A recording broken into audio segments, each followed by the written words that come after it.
And it is the Edutainment podcast, episode 9. Nandel, is it 9 or 10? It's 9. Episode 9 with my good friend, my soul sister, a local legend in the Muizenberg area, not just in the Muizenberg area in Cape Town, just a mother, Tumelo, Kuena. How are you doing? Sikamako, Sikosi, Siele, Sikangans. Gangans. You can explain what? You can explain to the listeners what you just said. We siyaphila chat, we are alive and we are grateful. I'm grateful. The thing is, I can't, like saying I sitting on this chair is not fair because I feel like I'm representing my people, the ones that came before me, you know, that I still have to meet again. So you said, you introduced yourself, you said, you're going to go through it one more time and then word by word, because I heard Amako, you explained to us earlier means it's like namaste or I acknowledge you. Yeah. Let it be. It's like, let it be like you are like blessing or honoring, you know. It's quite deep. It's like you can't explain Kamako with English words. Yeah. There's no way that it will make it will feel and give sense, you know. Most people when they greet, they say molo. Or not most people, that is the misconception that it's molo. Would you like to correct that? Because let me just give some background to the listeners. So how I know Tumelo is I was looking for someone to do the isiXhosa classes at my studio. I mustn't say my also, I must say at the studio because it belongs to everyone. See, these things are important, but let's not detract. Yes, I found you. And it was so nice to meet you, and you were so keen to join, and we got it going within a month. And we had an amazing 12 weeks of isiXhosa lessons. And in that, the first lesson I remember you said, it's not molo. So you want to just go deeper into why it's not molo, and maybe we can explain molweni. It is molo. And also, molweni is more heartwarming. It's like you greet from the heart, you know. It is more heartwarming. It is loving. You acknowledge everything, like holistically. You greet holistically. The ones that person that you're greeting, like their guides, their ancestors, creepy crawlies, the sun, everything. You are like molweni. You know, it's heartwarming. It makes you feel, I think when someone says molweni to me, it makes me feel safe. Then when someone, like, because I know the language, I speak the language, then when someone say molo, and I'm like, why? It's such a short and less heartful version. Yeah, man. And also it depends. Molo, molweni, molo. It's beautiful also, but man. It's a greeting. It means greetings. It doesn't mean hi. It means greetings. So what's the definition between greetings and hi? Is hi just like hi? It's English hi.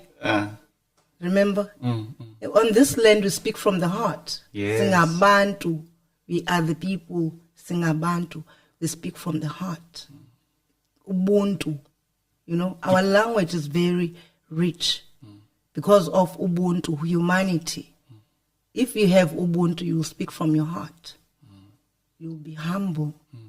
It's so beautiful that you say that as well, because a lot of the conscious talk and the science and all the podcasts, you know, things are becoming more, the term is being conscious or aware. We spoke about this earlier. Yeah. And what I notice is when I'm listening to you speak, and because you use these terms and because you taught me in this way, that I always kind of feel the heart connection. Like even now I'm sitting, I'm doing my jaw mudra, and you can feel it, right? You can feel it. Tamako. Yeah. We live in very unkind times, So I consciously chose to be kind. It's a conscious choice that I made. I can't carry heavy things on my on my head and my heart. It's too much. You do have something that looks very heavy on your head, I'm just saying. That looks cool. Yeah. Yeah, I think you're My wearing mom this. made this. It's her first sample that she made. Oh, wow. Then I was like, I will rock it for you, Mama. Rocket. It And looks it's cool. been years. It's been years. It's a Xhosa head wrap that is put on by Xhosa women that are called amaqaba. Amaqaba. Amaqaba, the primitives, the ones who are still like In the village. in the village and also like living according to our ancestors' ways. Yes. So amaqaba, as you can see here, there's like a click there, And Give us some clicks there. You want to give the listeners a quick, maybe Nantel can zoom into the mouth. I don't know what the technology or the specs are, but maybe we can hear and everyone at home put that sound system up there. Let's listen to the clicks. So that people can see over your mouth. Yeah. There we go. We're going to zoom Is it- into your mouth That's perfect. just for the clicks. um I'll put you on the spot there, no? yeah. Yeah. There's a song by Mama Busim Shongo. Yes. One of my she's my spirit mother. We never met, but her music makes me like who I am. She's part of what you see. Then there's this song that she have on one of her albums. It has a lot of clicks. It goes like Baqabana waqam Baqabana ngengqoqo Beqaqwe inqubaqaqa Baqabana waqam Baqabana ngengqoqo Beqaqwe inqubaqaqa Ayiqu iqhe laqinga qingeni Beliqatha liqute Amako, Gangans. Yeah, man, the clicks we were given by the Khoisan people, as we all not all know, because us brown people, black people, we come from different parts of Africa. Then we came to the southern part of the land, and we got the Khoisan, and they welcomed us to the point that they gave us more than 10 clicks, Wow. if I'm correct, so that we can connect with the rhythm of the land. We couldn't connect with the rhythm of the land without them welcoming us first and making sure that we are connected with the land through the language. So I think in my own personal observation, I think the Khoisan people are the custodians of the land and the Xhosa people are the custodians of the clicks. In my own thinking, I like when I look how things have been unfolded, because the Xhosa people have really held the clicks very well. They own them. Yes, they own them. I will say they because I'm not Xhosa. I am Mosotho. So my mother is Xhosa woman and my father is Sotho. So I speak all the languages. So you said your mother is it Xhosa or Xhosa? And Xhosa. Your father's Mosotho. Mosotho. So wouldn't that then make you half Xhosa? Whatever you want to vibe with is up to you.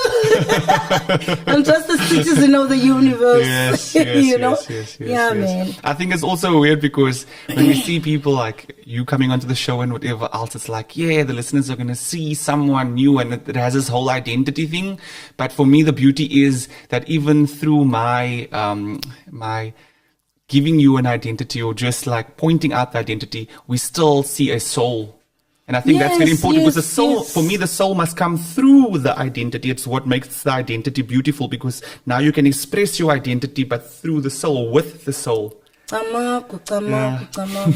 That's why, like, even if you, whatever you identify yourself with, the fact is we come from the same source. You know, we were conceived the same. You know, we bleed the same. No one was conceived, no one, like, their mothers, like, vomited them. You know? We all went through the canal. So it doesn't matter how much or money you have or which color you are. The bottom line is we come from the same source. You know, a soul doesn't have a gender. A soul doesn't have a color. It doesn't have an age. You know, it is pure. It is a soul. What is soul in Xhosa? Is there a term for it, or is it spirit or ancestor? Is it all one? Umtu is a soul, like umtu, and it's like it's a topic for another day. Let's make it a topic for another day because it's quite like It's deep. It's deep, so we'll have to educate ourselves, make sure get facts right, you know. Then we. Yeah. And also I realize that to talk about the soul, you have to get into the spirituality or the feel. So it's not like something that you can say, okay, I'm going to do this. You have to get into it or prepare. It's a real thing, like ceremony. It's not something, okay, I can show you my ceremony. It's something that you have to really get into and you have to ask permission, right? Yeah. Some of us, we are traveling the journey that is less traveled, and it is not easy. You can't just tap in some other spaces without, like, respecting, you know. We've lost a lot of respect in, like, even water. We drink water standing up. It's a wrong way of drinking water standing up. You drink water you must bend your knees. You can't just, no. And also drink the whole glass of water. Greedy people. Drink with the land. Share those small things. Drop on the land, then drink. Or drink, then share with the land. Either way. Honor yourself, because we carry these elements. Even we are those elements. Earth, water. You know. So if we don't, like, see ourselves as Earth, Mother Earth, and where are we going? Where are we going? So we need to always consult with, like, the energy and be aligned with nature. I can't just walk without The connection. Yeah. So you drinking the water, and first or after giving the earth some of the water, it's to show that, number one, that you are the water and that you also are earth, and that you are sharing, that you recognize that the earth is there. Oh, it's beautiful. Yeah, we've been taking from Mother Earth. It's getting like... Can I just interject? Sorry, guys. So, if you think about the Africans that was taken from us, from Africa, in the slave trade and all that, they came to America, and they some say, and I believe they didn't invent hip hop or the dances. They just remembered the dances back in Africa, right? So I'm saying that to say this. There's an old saying that the old hip hoppers used to say, "We're throwing out to the dead homies," and they would throw liquor out. I think that is subconsciously your roots coming into play and telling you a story from back of Africa, exactly, and a tradition that they did back in Africa. Because that, when you said that, it took me back to hip hop when we used to do that. We jokingly would do that because we saw it on the TV. You know what I'm saying? It's so weird. It's funny that you are saying hip hop and all this, you know, because hip hop originates from this land, you know. When we introduce, we have clan names. When I introduce myself properly with my people, you know, listen to this. This is my clan name. ke mohla kwana wa mmaphulo di sema maila ngwathela motho a sa jeng sengwathana sa mao bana jang ploke kaofela ha o ya tlhakwana o se ka Maria o ya hlabula mo tla fumana manimana qhallane le patlellong banana ba tenne dithithana ba shena ba tenne ditshiya lesedi khanya you get that it's like it's rap itself it's there it's in our blood it's not something new no. A lot of people also say, if you compare an average white person, I don't use color, but a white person relative to a black person, both of them have the same exposure to music, and the two dancers, generally you'll see that, even when I see black people dance, I'm like, sure, there's just something there. It's like in the rhythm. Yeah. We've got the rhythm. We are so blessed, guys. There are things that we really need to celebrate and stop moaning. We've done enough of moaning. It's not taking us anywhere. We have so much. Look at me right now, sitting here. I speak more than 9 languages. The official languages of this land, and other languages that are, because I love languages, I love African languages. They are so beautiful. And they have essence, they have a lot of meaning, In the sound as well, the way it's pronounced. And also, when you say, let's say, the simple thing, when you say Ndipilile, Ndipilile, it doesn't mean I'm fine. Dipilile, it means I am alive. Yeah. When you say Ndikona, it means I am present in this moment. That's why it is important. Inkosi, give thanks. We give thanks for life. Dipilile inkosi. I am alive. Thank you. Thank you for being alive, and thank you for having someone who cares enough to ask me how I am, It's ina ete, give and receive. It's not give and take, It's give and receive. Ina ete, give and receive. So, if you look at the name of the podcast as well, we speak about the village woman, and that was interestingly the term that you go by. I was want to explain that, the village woman? why the village woman? I know it probably means that you came from the village, but it's something that, in a sense, you speak with pride, because at the moment you're in Muizenberg, you're in the city, but you still identify as the village woman. Whereas normally when it's a rural to urban migration, they're like, oh, I left and now I'm in the city and I'm cool. But you at heart, even when you are in Muizenberg, you're like the village woman in Muizenberg. And I think that's super cool. I think we need that energy, So would you like to just give the listeners an idea, or just tell them what it means? And yes, I grew up in Lesotho and Eastern Cape, in the place called, in Lesotho, Maseru, and in Eastern Cape, in Willowvale, Kukatyan. Yeah. So, my parents, they both come from deep rural. So I'm a proud product of migrant workers myself, because my parents met in KZN, in a coal mine, So I had a privilege of experiencing both sides. So as I came to Cape Town, then I went through that phase of, I'm in Cape Town now, bye village and all that, I'm cool, And the journey was like, no, remember your roots. Go back to your roots. Yeah, roots and culture. So I met this friend of mine, Chloe Menteth, and she ignited the village woman in me through permaculture and also plant medicine. And we worked very intensely close through the guy by the name of Kabambola, also in Kailicha, doing guerrilla gardening at the moment.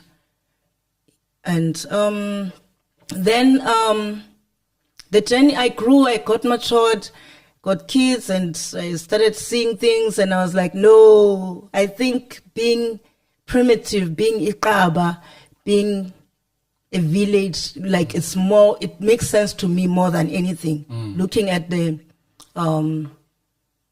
big city life and people who grew up in the big city. So I see myself as privileged growing up in the village. So I'm like, man, why not to pride myself about being a village woman, doing birth keeping, like anything that is aligned with nature, So yeah, I'm a village woman. I'm Ubuntu mama. I aspire to be a beautiful ancestor. So you're aspiring at this moment now. Now. So when you do pass on and go into the next realm, that you are a good ancestor even now, while you're alive. Tamaku. Wow, that's deep. Tamaku. I'm aspiring to be a beautiful ancestor. So ancestry. People think that ancestors, or the common understanding of an ancestor, is someone who passed, but that's probably in heaven. It's just like someone that was related to you that died, that is now in a different space. Are the ancestors gone? Where are they? What is the ancestor? In African tradition, we don't die. Okay. We go to our great grandmothers and fathers. We don't die. Heaven and hell came with the ship. With the? With the ship. Like ship. Yes. Heaven, hell, and hell. Otherwise, we go to our great grandmothers who lived before us, who we carry in our DNA, Then we get celebrated. This lengthy mourning also, it is also too Christian. It's Christianity, is like things that were brought with Christianity to us. We honor our people. That's our tradition, So ancestors, you can also have like living ancestors, someone that you call on to, like your mom, when things are tough, you know who to call to, I have different ancestors for different, because, reasons, because you travel, you encounter people, you learn about things, you see people, and it also making peace with those ancestors also that passed over with like lot of damage maybe they left behind, you try to make peace with them so that they can go on the other side in peace, and they will when we heal, they heal through us. They heal through us because they are in our DNA.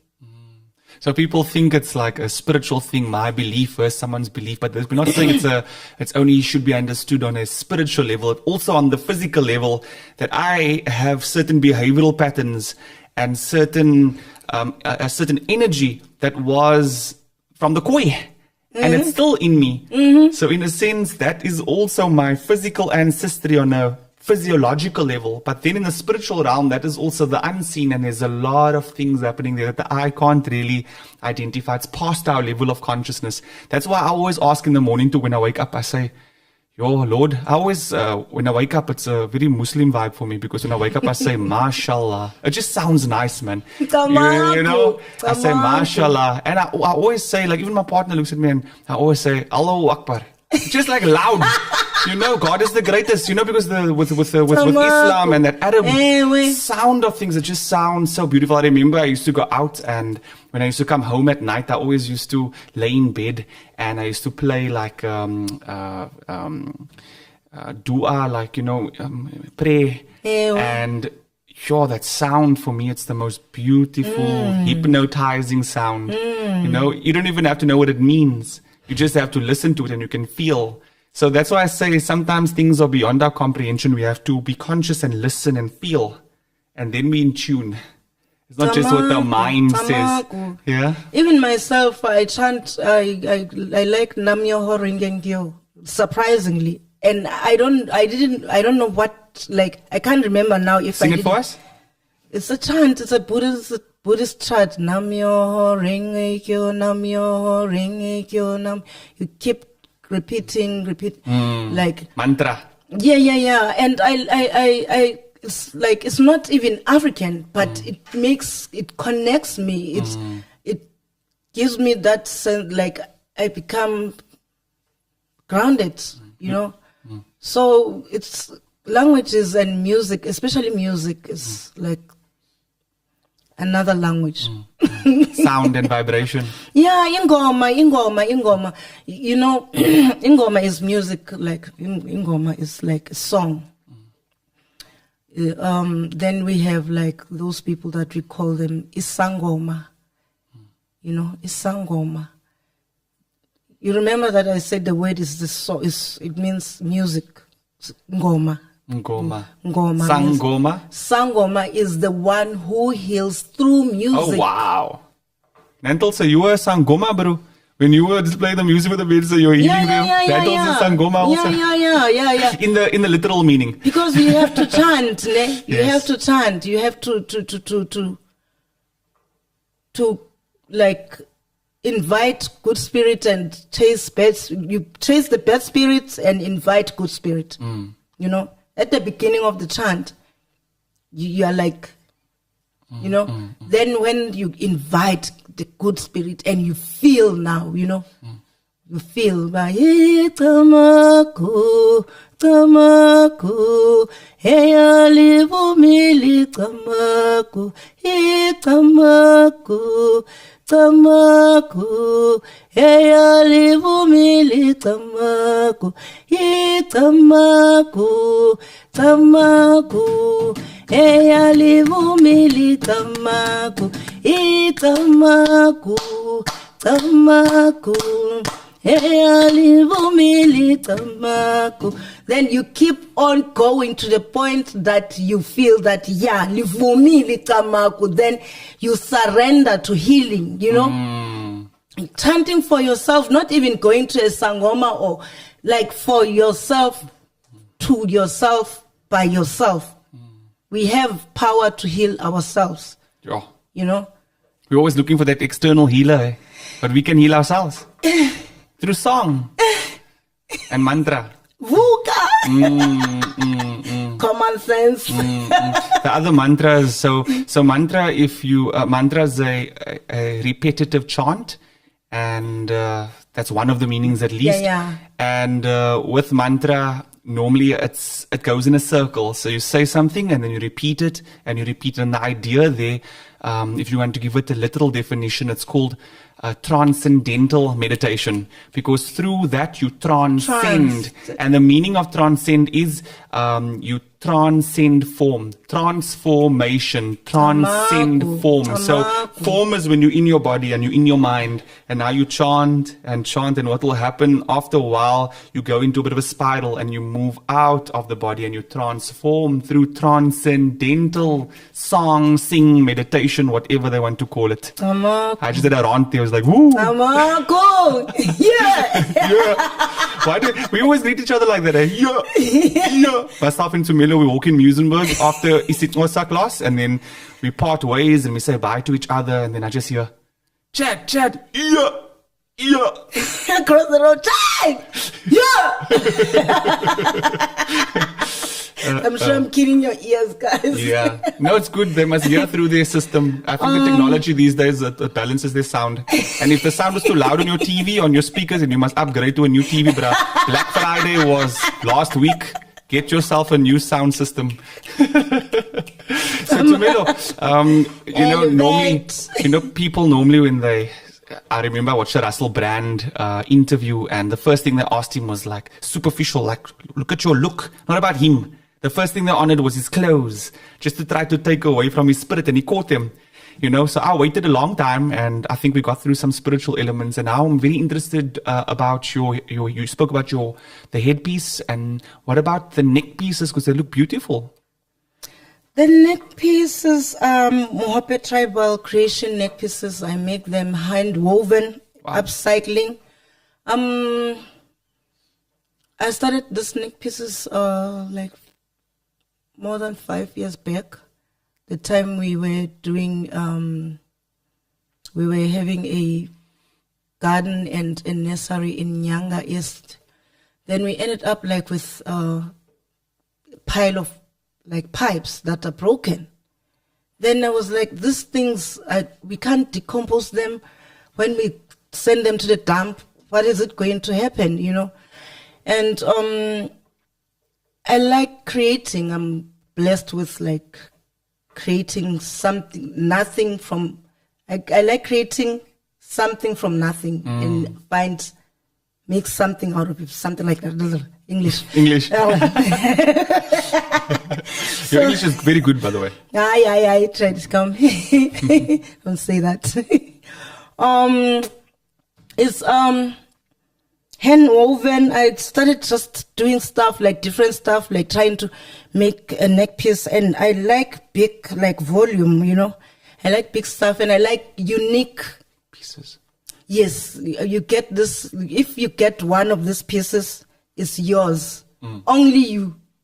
We can use the same colors, but the design will be totally different. I don't know how to make the same design again. I struggle. So it's Mohape Tribal Creations, and you can contact me for pre-order. We have woven. I think it's beautiful. We do woven, and it's been, Thank you, Chad. Yeah. So it's one of those things of upcycling is one of my passion. You know, I love upcycling because it connects with nature. When you throw a plastic, where is it going? To the ocean. And we are already in like threatened by this climate change and extinction, you know. And we've lost a lot of medicine. I believe there are things that we don't even know that they existed. That's gone because of our behavior. You know, because of our behavior. So I play my tiny role, you know, because everything starts with like one person, you know. I play there are like a lot of people who do upcycling, but I play my tiny role of upcycling the horsepipe, making it to this beautiful neck pieces. You know, earlier on when you spoke, some people speak things and conceptually they understand what they're saying, and we kind of buy what they're saying because they said it and we trust what they said. But with you, everything that you said in the start of the conversation, you spoke about I, you know, but it's not I, it's us, it's we, it's all the answers. And then you spoke about your headpiece, and with the headpiece, you automatically took it away from you to your mom. And then we spoke about your neck piece, and you took the neck piece away from you and the beauty of it and me. You took it to upcycling. I wonder what's next. It's like you're turning everything and giving it a story, and it's linking back to who you are. You know, like nice. There's been a lot of like things that happening, like Chad. Our environment is not clean, you know. The air that we breathe, the water that we drink, you know. So if we don't do something and always complaining, blaming the corporates, all these people that are bringing plastic on our land and not doing anything about it, what's the point? What's the point? Mama, we got a message from Notolo. I don't know if it's my Notolo, because if it is my Notolo, then I want to say Molweni Notolo. He's a good friend of mine from Khayelitsha. Yes, And what is you wanna read out the message? Yes, Notolo Sikhobo. Tamaku. She's embracing. She's my clan name, and in short is Tlaku. Yes, she's one of my, because she's Notolo Sikhobo. Or Sikhobo. No, I in Sesotho is Sikhobo, in this Xhosa is Sikhobo. And she thinks Makutla Kulesedi. Then I don't know what is that wash hands. Wash hands. Yes. Yeah. Thank you so much for tuning in, Notolo. I hope it's my Notolo. I say my Notolo because Notolo actually invited me to a homecoming. And I went to Khayelitsha. This was like a couple of months ago. And I went to Khayelitsha and I was the guest of honor. I went with my koi hat on. And when I got there, everyone just went for I was like the guest. I was the guest of honor. It was such a lekker experience. Also, nikinyama no donokolo. You only eat meat alone. How did you invite a vegan Yes, to umcimbi? Yeah, it's my Nokolo. See, it is. Tamako, mama. Shout out to Nokolo. And yeah, it was such a nice experience. I felt at home and I felt so safe. And I got to experience sitting around, like I don't drink alcohol. And the elders were sitting outside around the fire and they were making the mkomboti. And I was like, if I'm gonna have alcohol again, it's not even about the alcohol thing. It's like I was running away from alcohol, but I ran into the elders and they were sitting and they were passing it around and it was for the homecoming. And I just said, wow, if I'm ever going to drink again, this is going to be the experience. And I had some and it was such a vibe. We danced and sang and I was burning herbs and it was so much fun. I even took some cacao and I made cacao for everyone and they were like, what is this guy doing? But it was fun and it was an exchange. Such a nice exchange. You know? The homecomings are awesome. The homecomings are beautiful. When like a boy comes back as from the mountain as a man, those celebrations, they are quite big, especially during this time of the year. And it's beautiful, and that's why we gather and sing Siombela. Ukombela. I'm trying to find an English word. Ukombela, I think is chanting, is to chant. Singing repeatedly, let's find a homecoming song. The popular one now is Agazalumto Haimani. Akala lumto zalinkwenkwe akalali umto zalinkwenkwe akala lumto zalinkwenkwe akalali. Then other ones were like they'll be following and hagala lumto zalinkwenkwe hagala lumto zalinkwenkwe. You know, it's beautiful and everyone is excited and happy and celebrating the time back. You know, that they made it back and they are like transformed now to manhood. Yeah. I don't like the media and people's misconception about like me, for example. I thought from what I could hear from the media, because also, you know, growing up on the Cape Flats, I didn't have any, black. And the mispractice, and you always hear when it comes to culture and things go wrong in inverted commas, you always, in a sense, hear the negative. But now it's like when I've experienced it for myself, and I saw him come home, and I saw the look in his eyes, and I saw the celebration, I was like, wow, this is actually a beautiful experience. It's not a bad thing. It's a beautiful experience. It's not like a place where people go and risk their lives. No. You know, for no reason. No. They go and you come back and you're coming back a man. Yeah. The thing is, there's been a lot happening, although I'm not, it's not a subject that I can talk about as a woman, because it's for men only. But because of like imbalance from our air, from our water, people get sick very easily, Trent, from the food that we eat, you know.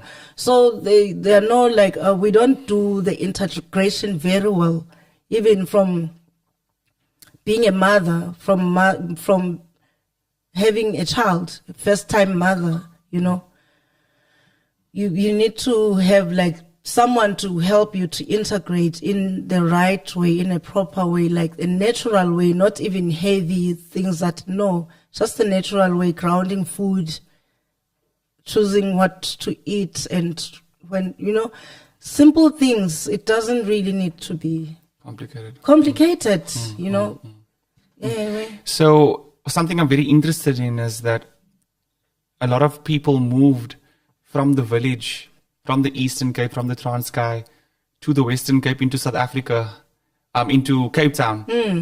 And for me, when I went to the Eastern Cape, I saw all those beautiful villages, and I was like, why the hell would you leave? You know, because you're also a village girl. You're in the city now. Is it just because of job opportunity, or is there a deeper calling for the migration into the city? Because I also look at the living conditions. I drive like on the N2 and I see, you know, a lot of the informal settlements, and I'm like, but Why you leave your beautiful home and come to this? To Cape Town. And how does Why? it, Yeah. yeah. Also, when I first came to Cape Town, 98, it was like a mind fuck, if I'm allowed to say. Beep. Will be the beep. My world was like turned upside down, you know. And it's like it's peer pressure, it's influences, because there's a lot that can be done in the villages. We have the land, you know. A lot has been taken away from us, and we are allowing it. It's not like there's nothing that can be done. It's just that we are indoctrinated. Is that the right word? Yes. Oh, okay, English. Good word. Yeah, we are indoctrinated that if you move to the big city, your life is going to be like this and that. And of which we've seen people moving to the city and coming back to the village, and they look like they've made it and successful, and they don't tell stories that this is what is happening. You wake up from 3 a.m., you go work, you come back, you know, you don't have time for yourself, you don't eat proper. Because my people, they work like those jobs that are very like security jobs. Like Domestic work. You know, you have to leave your kids, your family, your kids at like ungodly hours. And it's not good money as well. And you're not even appreciated. You know? Then you have this double life, city life and village life. And So why? That's the it's because we've been like indoctrinated to to believe think that you can go to the city and there's going to be opportunity and there's yeah, money. Yeah. And I think also when some people go back, then they paint that picture like everything is rosy. Yeah, we do. So- We also look like we are from TV or magazine. Makeup and the nails and, you know, and the Brazilian hair. You know, Mus. I'm pushing it there, but I'm getting into trouble here. You know, Mus, with those brands and stuff, it's how we've made it in life. It's a symbol of how we've made it in life and stuff, of which from where I'm standing and what I see is not like fulfilling. You know, it's not really fulfilling us as the people, because we are not happy working here. We are not happy being here, and our work that we do is not paying us well. We are not appreciated. We are not seen. You know. So, but it got very interesting during COVID when you saw the essential workers, and you're like, at last, the people who matters are being seen. The securities, the cashiers, you know, I was so happy. Because without them, there's no one else wants to.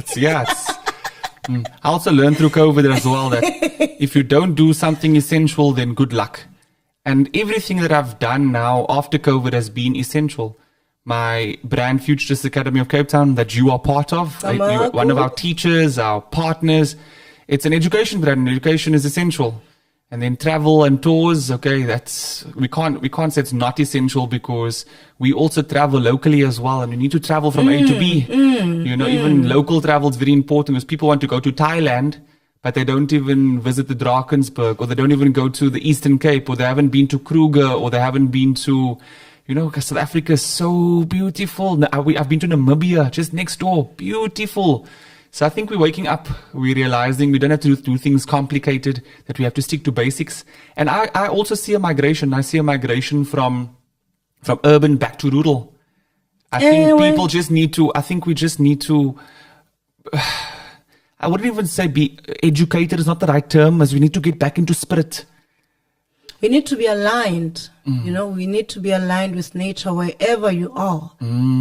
Wherever we are, we need to keep being aligned with nature, the full moons, the new moons, all the phases of the moon. We need to be aligned with nature. How do we get aligned in nature in the city? And how do we get aligned with nature when we've been taught that nature isn't as important? Because I know, me growing up, it was all about Father Sky, God, Jesus, Allah. It was a person or God the person. But what I realize now is that actually, You know, Alan Watts says it very nicely. He says, in your mind's eye, picture God as a black woman. And I did it, and it was like, woo! So it's just to switch, you know. And what do we do to align in the city, though? And what do we do? When I say city, it also has a very westernized doctrine. It's also very religious. So it's very difficult to, you know, align, to have that connection. How do we do it? You start, you don't have to look outside, you know. You don't have to look outside. You align here. You connect your heart, your brain, your mind, and your heart. The first alignment because everywhere there is nature. It doesn't matter whether you're in big city or wherever. There is the land outside. The grass, the ground outside. You can go and stand there. There is water everywhere. You drink water. You drink with the land, you know. Those like simple things. You don't need to like feel like I need to be on. We need to just be basic and adapt to our environment. Yeah. Because every little thing that you do that brings you closer. It is bringing you closer to what you want to manifest. You know. And that's one thing I kind of feel very passionate about. I feel very passionate about nutrition, education, but also taking people into nature. I look at the Cape Flats, for example. You go to some areas in Mitchell's Plain, or most of the Cape Flats. If you find a tree, it's a rare thing. Where I grew, I mean, there weren't many trees. Okay, in Strandfontein, we had a few trees, but I mean, it's very dry. And I mean, Fagan, one of our co-presenters, he calls it the dusties. Just dust. You must remember that all these places, the Cape Flats, the townships, are concentration camps. That's the reality. Yeah, it's a tough reality because I cannot agree. And it's a very controversial thing you said, but I have to agree with that. Because it's true. Sure. Because it's true. And now the thing is, we are conscious that these are townships, they were concentration camps. Ne? What are we doing? You know? Okay, we can't be like, townships, concentration camps. What are we doing? Are we planting trees? The people there, not people from somewhere else, from the suburbs. The government. What? We're still waiting for them. Which one? The government, What those is guys. that? Those guys. We just want to laugh at them. Not laugh at them. It's just, that is what it is, man. People, Yeah. we must learn to take our power back. We've got the power. You plant a tree. The tree can tell you how it grows with the Environment. the branches, Okay. you know.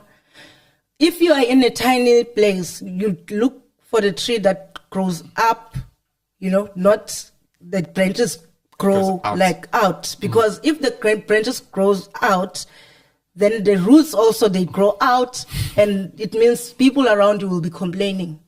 You know, there are options, there are like a lot of options. We are blessed to have like permaculture practitioners and landscapers and environment people. And they're growing, eh? Yeah. You know, in the last 2 months, I've attracted mainly plant people. I mean, you also a plant person, Voice of the Plant. You spoke at Voice of the Plant. And then I met the two, Bian and Aisha, and they are plant people as well. And I met Cody from Grower. Shout out to Cody if you're listening. He was on the show. And he's a plant person as well. And he spoke about, for example, if you plant it, it's still going to take a long time to grow. But you can get microgreens. And that you can eat now. You can plant a tree outside, then do microgreens indoors. You know? And you have options, man. There are options. Because also where I stay, I don't have a garden. But when I feel like I prepare myself to, okay, I'm going to have this range of microgreens, then I make them. And they don't take like a week. Quick. I have microgreens that Cody gave me. Just one tray. I cut. 2 days later, it's back to where it was. I cut. 2 days later, it's back to where it was. And all I do with that microgreens, sprinkle a little bit. Or I just take a handful and I drink it down with my water. Because I don't people who know that spot up the rock. So I get proper waters. I take care of what I get. It's not the most enjoyable in the taste, but that's okay because it nourishes me. I get my enjoyment through the nourishment. So what I do now I say, okay, water, thank you so much. You're going to wash that microgreens down. Yeah, you're going to wash that microgreens down. And the thing is how we are inspired to drink water. It's like you must drink 8 glasses a day. 2 liters. And you're like, drink when you are thirsty. Drink water when you are thirsty. We don't trust our body. We trust what people say. Yo, sana. Yeah. Also, eating 3 times a day. People say, no, I need to eat 3 times a day, but they're not even that hungry. Yo, sana, my partner will be like, tell me, what are you cooking for supper? And I'm like, food. Does he like your food? Yes. Yeah. Yes, Yeah. I'm like food because it's food. We don't have ukutya, you know, ukutya, you know. Food is ukutya. So it's like you will see when I serve, or you will have like some aromas, whatever you call it, you know. You will until you taste, then just chill. It's food. To me, one of the songs that everyone identifies with, that knows really well, was Mama Maria Makeba's Click song. Ooh. What can you like explain it, like what it means? Because the people know it and they identify. So I like to bring up some topics as well, or some songs that they're familiar with, and now they can get the real meaning and go through a new awakening.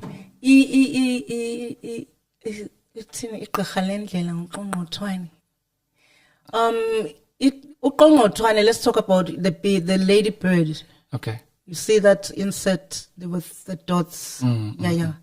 When you see that insect, it means that, because even the insects, the creepy crawlies, they carry message, you know. It means that you are about to travel in the near future, you know. So that's what is like. Because when you see that, it means you are about to travel. You're traveling soon, or in the near future, English. In the near future. So that's what the song is about. It's about traveling, and yeah, man. What did Mama Maria Makeba mean to the people? What was she? Was she just a singer? Because I've seen a lot of her online, and what I can remember about her, she's like the South African. She had that Oprah Winfrey respect, that Maya Angelou respect. Yeah. That Maya Angelou respect. Yeah. Yes. Yes. Yeah. So what did she mean to the people? What did she stand for? She's Very educated and well-spoken and ladylike. Like, sure, she was quiet, man. To me, I like, we celebrate her, but to me, she stands for resilience. Yes. And also, like that's, she's, when I watch her interviews, she's like soft. Ne? She's like soft, but you get her when you get to her music. There is this song of her, Hapo Zamani Matota. Like, there is a part there that, Nindi bona ndilingcila nje kungenxa mabhulu mama. When you see me a drunkard, an alcoholic, it's because of the Boers, you know. So it's a bit of a political statement there. Yeah. And she said, baleka bhulu sizongena sizobuyela ekhaya. And imagine when she was singing those words during that time. It's all about the timing and, you know, time, and it's relevant at that time. At that time, when you're like, wow, lo mama lona, you know, I'm like feeling a spirit. Yeah, like lo mama lona, atibaleka bhulu. We must listen to that song. Sizongena ekhaya. You know, it's yo. Like, yeah, man, mama to me is like another force.